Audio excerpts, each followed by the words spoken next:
En expatriation, un imprévu, ça peut te coûter très cher. Moi, ça m'a coûté plus de 10 000 $ en quelques jours, mais j'avais pas le choix.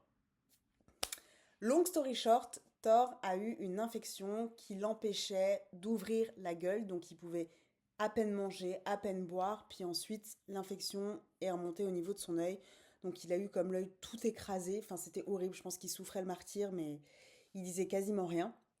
Donc en quelques jours, on a fait plusieurs cliniques, plusieurs hôpitaux vétérinaires, et parce que ton chien il souffre, t'es pas là en train de chipoter là sur les chiffres, donc t'es vraiment dans un moment où t'es là pour agir.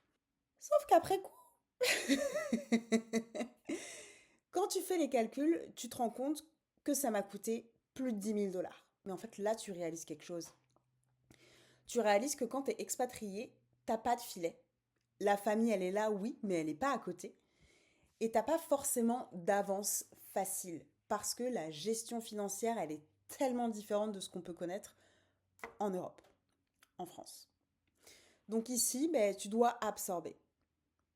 Et c'est ce jour-là, notamment, moi, que j'ai compris que s'expatrier, immigrer, c'est pas genre juste changer de pays, en fait. C'est aussi changer ta manière de gérer ton argent parce que t'es pas payé au même moment, parce que t'es pas payé les mêmes montants, parce que t'es pas couvert de la même façon.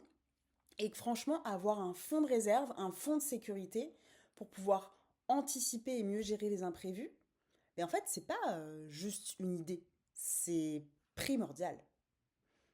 Donc évidemment, moi, j'ai jamais, jamais, jamais je regretterai ma décision, la décision médicale d'avoir pris en charge Thor, d'avoir investi cet argent pour sa santé. Mais j'aurais aimé être mieux préparée financièrement. J'aurais aimé me dire, ah, ben en fait, je sais que quand je vais aller là-bas, la gestion, elle est différente.